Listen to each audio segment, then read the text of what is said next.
बिस्मिल्लाहिर्रहमानिर्रहीम। सवाल यह कि अगर बाप या दादा कंवारी, बालिगा और राशिदा को उसके हर शरई और उर्फ़ी हमपल्ला शख्स से शादी करने से रोकें तो क्या लड़की इनकी इजाज़त के बग़ैर शादी कर सकती है? जवाब में आयतुल्लाह सिस्तानी फरमाते हैं, इस सूरत में बाप या दादा की विलायत साक़ित हो जाती है।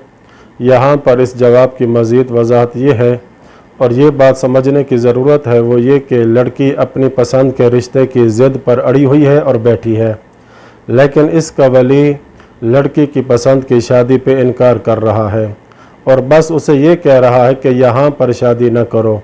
न ये कि वली उस लड़की की मुनासिब जगह पे शादी नहीं करवा रहा या बिल्कुल उसकी शादी करना ही नहीं चाहता, ऐसा नहीं है। बस बाप तो ये कह रहा है कि फ़लाँ जगह पे शादी न करो। यहाँ पर बाज़ लोग इस्तेबा करते हैं, वो ये कि लड़की ने एक रिश्ता पसंद किया और पसंद करने के बाद अपने वली से इजाज़त लेती है, लेकिन अगर वली इजाज़त न दे रहा हो और लड़की को रोक रहा हो, जब रोक दिया तो अब उसकी इजाज़त साक़ित है। अगर इजाज़त देगा तो ठीक, नहीं तो उसकी विलायत साक़ित हो जाएगी। ऐसी बात नहीं है, क्योंकि वली उसकी पसंद की जगह पर रोक रहा है, जबकि वली ख़ुद उसकी शादी करवाने पे तैयार है और जगह भी मुनासिब है, जो कि शरई कुफ़ भी है और उर्फ़ी कुफ़ भी बनता है। अब ऐसा तो नहीं है कि वली बिल्कुल उसकी शादी का इनकार कर रहा है कि मैं तेरी शादी कभी भी नहीं करूँगा वगैरह।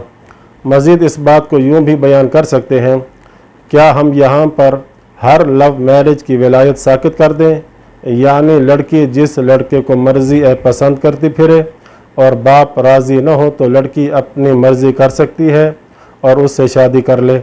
नहीं, ऐसा नहीं है। विलायत तब साक़ित होती है जब वली कहीं भी किसी जगह भी मुनासिब जगह पर अपनी बच्ची की शादी न कर रहा हो। अगर वली को मजबूर करें कि जहाँ भी लड़की की मोहब्बत हो जाए वो शादी कर ले, तो फिर यहाँ पर बाप या दादा की विलायत कहाँ जाएगी और विलायत की क्या हैसियत रह जाएगी? लिहाजा बाप दादा का हुक्म मुक़द्दम है, वो वली हैं जहाँ मुनासिब समझें लड़की की शादी कर सकते हैं। अलबत्ता लड़की का भी राज़ी होना ज़रूरी है। और आखिरी बात यह कि अगर कोई लड़की अपने वली यानी बाप या दादा की इजाज़त के बग़ैर निकाह करेगी और वो राज़ी नहीं है तो ऐसा निकाह बातिल है और लड़की बग़ैर तलाक़ के लड़के से जुदा हो जाएगी। अगली किस्त और वीडियो में बताया जाएगा कि बाप या दादा की विलायत कब साक़ित होती है, जो कि ऊपर सवाल के जवाब की तकमील होगी।